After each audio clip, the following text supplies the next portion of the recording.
Vamos lá, vamos em frente. Capítulo 3, nós vamos ver o que é uma relação intertextual. Pastor, o que é uma relação intertextual? A relação intertextual é a relação, ou seja, a conexão existente entre o texto analisado e texto de conteúdo analógico, ou que ofereça um esclarecimento sobre uma ideia, situação ou tema da perícope. A relação intertextual também é como chamamos a correspondência existente entre o conteúdo da perícope, que é aquela porção, dentro daquele livro, e o conteúdo restante do livro em que a mesma está inserida. Ok? Todo estudioso da Bíblia, e você o é, deve, antes de iniciar um trabalho de interpretação, ler o livro todo. Ok? Primeiro você leia todo o livro, antes de ter um conhecimento prévio do seu conteúdo. Deixa eu aqui fazer uma correlação de um ditado popular. Não se conhece o livro pela capa. Ok? Não se conhece o livro pela capa. Você tem que ler todo o livro para então interpretar. Ok? Por exemplo, Coríntios, segundo aos Coríntios, quando Paulo fala, segundo Coríntios capítulo 9, que ele fala assim, aquele que semeia pouco, colhe pouco, semeia muito, colhe muito, e etc, etc, segue o texto, a pessoa acha que aquilo apenas se trata de quem oferta muito, oferta pouco. Lógico que tem uma correlação a questões de agricultura. Ele faz uma correlação. Mas você ler o texto no início do capítulo 9, você lê o texto do capítulo 8, fala da disponibilidade ou da disposição de irmãos que estavam ofertando, prometendo uma oferta para um determinado grupo de irmãos. Então, antes de você fazer uma interpretação prévia, você tem que ler o livro todo. Você precisa ter o conhecimento de todo o livro, então depois pegar as questões das porções, das perícopes, ok? Então, todos os estudiosos da Bíblia, né, antes de ser um trabalho de interpretação, é preciso que você leia o livro todo. Síntese teológica. O que é, pastor, síntese teológica? Síntese teológica é a composição teológica da tese a partir dos conceitos teológicos achados na perícope. Síntese teológica é a composição teológica da tese a partir dos conceitos teológicos achados na perícope, naquela porção, naquele texto, naquele parágrafo. Né? Uma perícope, lembrando, é equivalente a uma divisão de parágrafo da Bíblia Sagrada. Então, a síntese teológica é quando a composição daquela tese a partir do conceito teológico achado naquela porção, naquela perícope, naquela porção talvez não extensa de um texto, mas ali pode ter ali uma tese de um conceito teológico. Ok? Lembrando que todo estudioso da Bíblia, antes de fazer uma análise prévia, deve ler todo o livro. Deve conhecer todo o texto, ou buscar conhecer todo o texto sagrado. Então, a partir daí, ele começar a fazer essa síntese teológica. Ok? Vamos em frente. Voltando lá, uma prévia rapidinho, voltando que nós começamos lá no começo, na hermenêutica, lembrando qual a importância da hermenêutica, e o que é hermenêutica, é a ciência da interpretação do texto sagrado, da interpretação do texto. Lembrando que a própria palavra, ela se interpreta a si mesma. Lembrando que você precisa de algumas ferramentas para ser um bom exegeta, para estar estudando a palavra. Primeiro, a própria Bíblia, que ela é a sua própria intérprete. Dicionário, concordância, chave bíblica, enciclopédias bíblicas, se possível, dicionários na linguagem natal nossa, português, dicionários, se possível, do hebraico e do grego. É extremamente importante você ter esse acesso às línguas originais. Ok? Invista nisso. É o melhor investimento que você pode fazer. Falando nisso, como o exegeta, ou como você, o exegeta, deve interpretar o texto bíblico. Você já tem as ferramentas, você já sabe, aprendeu bastante coisa. Então, como o exegeta deve interpretar o texto bíblico?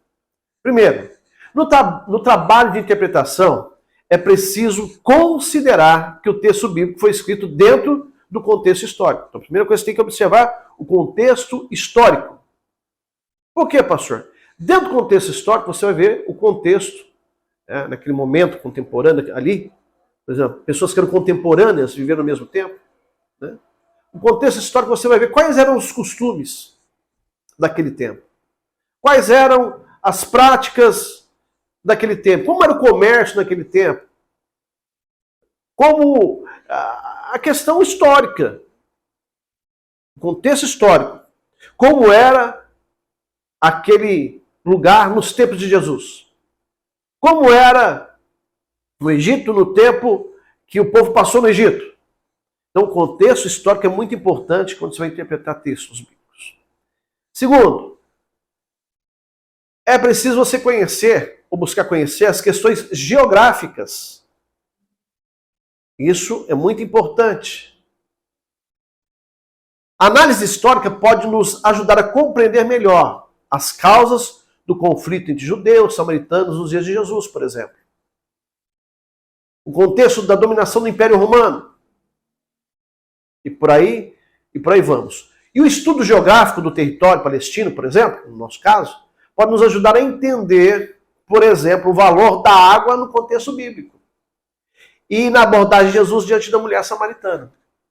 Qual a importância da água? Qual a importância daquele poço? Qual a importância daquele encontro de Jesus com aquela mulher samaritana? Então é necessário que você conheça a questão histórica, conheça a questão geográfica, para que você possa compreender melhor. Então você deve interpretar o texto bíblico a partir do contexto histórico e procurando conhecer as questões geográficas.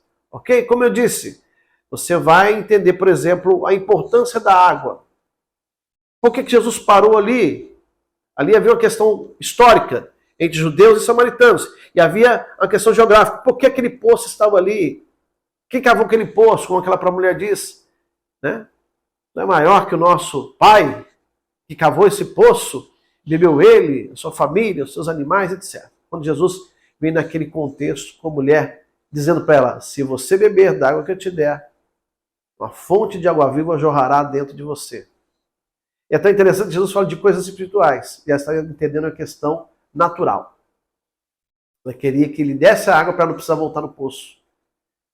Achando que ela não precisaria voltar e buscar os cantos. É uma outra questão também histórica ali dos samaritanos. Você, ao interpretar a questão histórica e geográfica, você vai compreender melhor. E é importante você partir desses princípios. Como você deve interpretar o texto bíblico, continuando? É importante que você conheça a estrutura social e os valores da sociedade a quem os profetas falaram em conjunto ou em cujo meio Jesus exerceu seu ministério. Qual era a estrutura social? Quais eram os valores da sociedade naquela época? Valores sociais. Os valores sociais entram em várias questões. A análise sociocultural do texto bíblico é o estudo dos aspectos e valores da sociedade, como organização política, como era a política na época. Já existia política. A cultura, a religião, a forma de exercer a religião, ok? Tudo isso compõe um pano de fundo dos textos sagrados. É importante para você interpretar o texto bíblico. Conhecer a função religiosa do chefe da casa nos ajuda a entender porque Josué tinha convicção de que ele e a sua casa serviriam ao Senhor, ou porque a decisão do carcereiro de Filipos seria aceita também por seus familiares. Olha aí. A função do chefe da casa, tudo isso vem na questão social, dos valores sociais, dos aspectos da sociedade. Ok? Por exemplo, há passagens bíblicas, passagens da Bíblia, estão estreitamente relacionadas com costumes cotidianos de seus personagens e autores. Por exemplo, quando Jesus chama Zaqueu, desce daí, Zaqueu. Zaqueu, ele não era ele era um homem que as pessoas não gostavam dele. Qual era o contexto social? E o histórico? E o religioso? Israel vivia sob domínio romano, do Império Romano. Tinha que cobrar, o Império dominante cobrava imposto sobre o dominado, ou seja, Roma cobrava imposto sobre os judeus. E eles colocavam os próprios judeus para cobrar dos judeus. Então imagine você a questão. E quando você vai interpretar, você tem que olhar isso.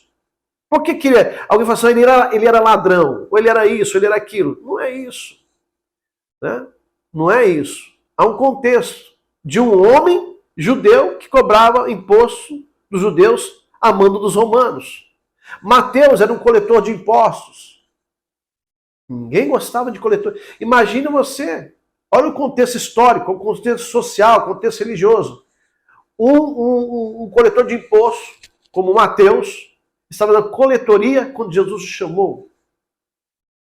Imagina quando Pedro viu Jesus chamando a Mateus, Pedro que era um pescador, Pedro que era um homem explosivo, vendo Jesus chamar Mateus, um coletor de impostos. Há um contexto, então na interpretação você tem que observar isso. Esses contextos histórico, social, religioso, político, para interpretar o texto. Todo mundo, por exemplo, todo mundo vê João como aquele camarada doce, tranquilo. Mas você vai ver que uma vez João queria que Jesus mandasse fogo sobre os samaritanos, sobre Samaria, sobre os samaritanos. Leia lá. Você vai achar lá no texto. Então todo mundo só olha isso, porque havia um contexto social, religioso, dentro do texto em si. Ok? Então precisamos disso. O que são figuras de linguagem? Estamos lá no capítulo 6, já quase encerrando. Quais são as figuras de linguagem? As figuras de linguagem são recursos retóricos que se utilizam de símbolos. Figura de linguagem são recursos retóricos que se utilizam de símbolos, objetos, fatos, linguagem, como um meio de tornar eficiente a comunicação de uma determinada ideia. O que são as figuras de linguagem? São os recursos retóricos que se utilizam de símbolos como meio de tornar eficiente a comunicação de uma determinada ideia. Né? Objetos, fatos, linguagem, por exemplo, Jesus ele usa objetos. Né? O reino de Deus é semelhante ao homem que escavou e achou um tesouro.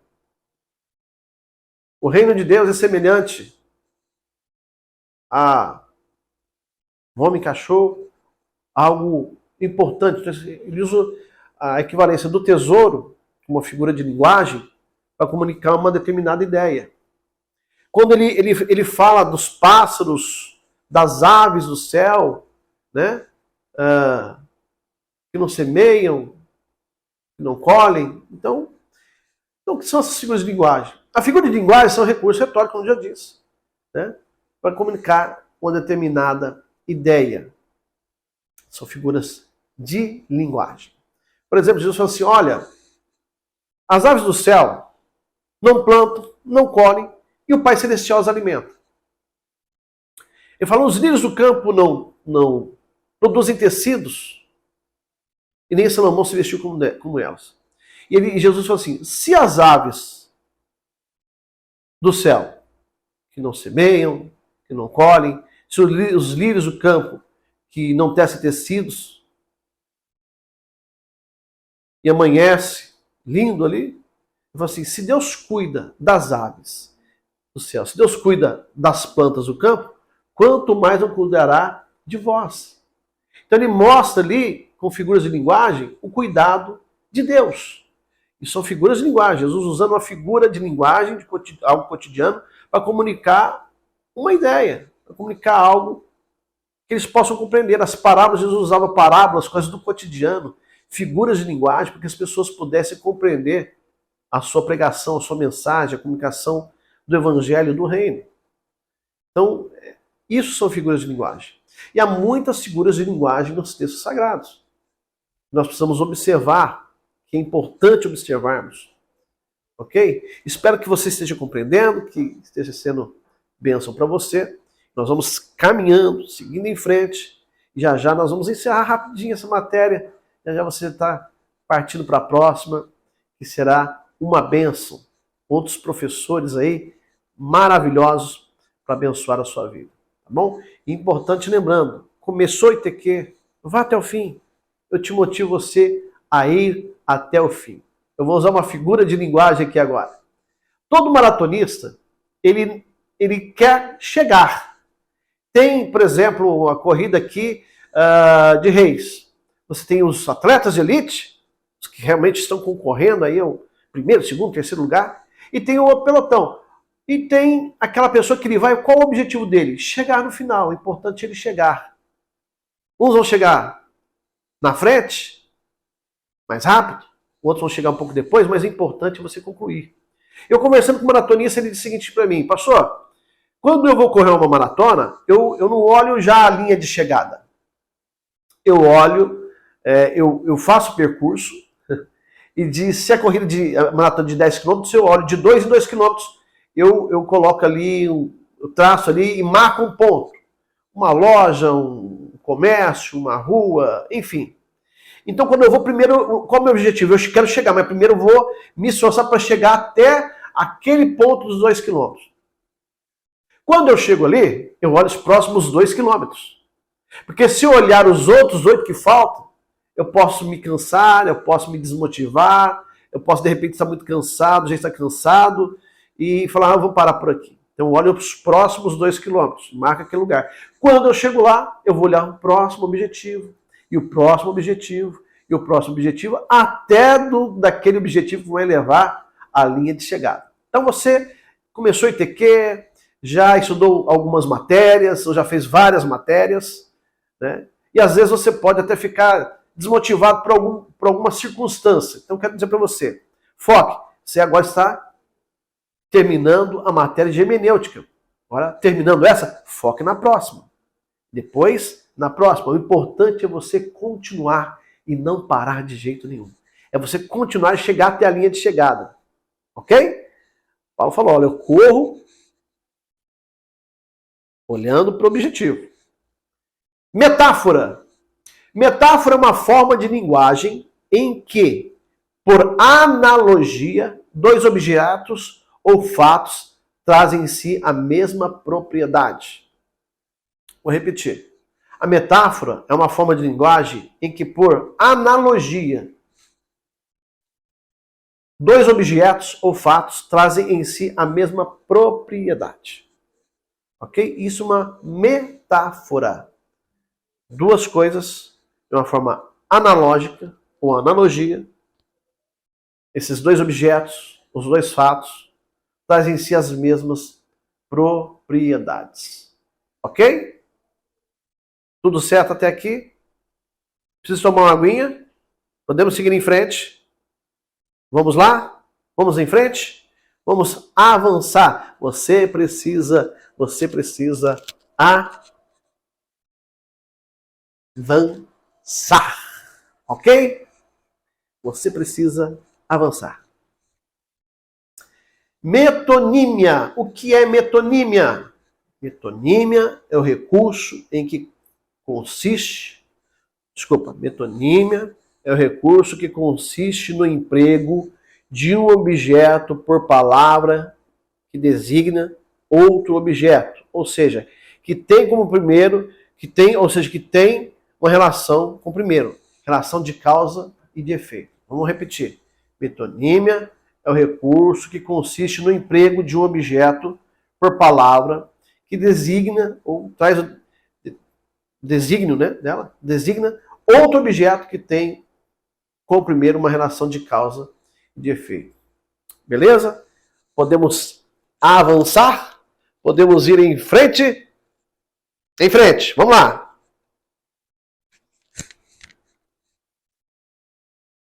Sinédoque. Meu Deus do céu, o que é isso, pastor? Sinédoque. Sinédoque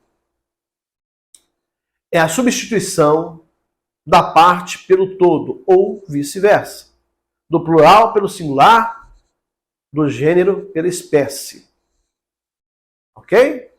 Prosopopeia. Pastor, tudo isso está na hermenêutica, tudo isso é necessário.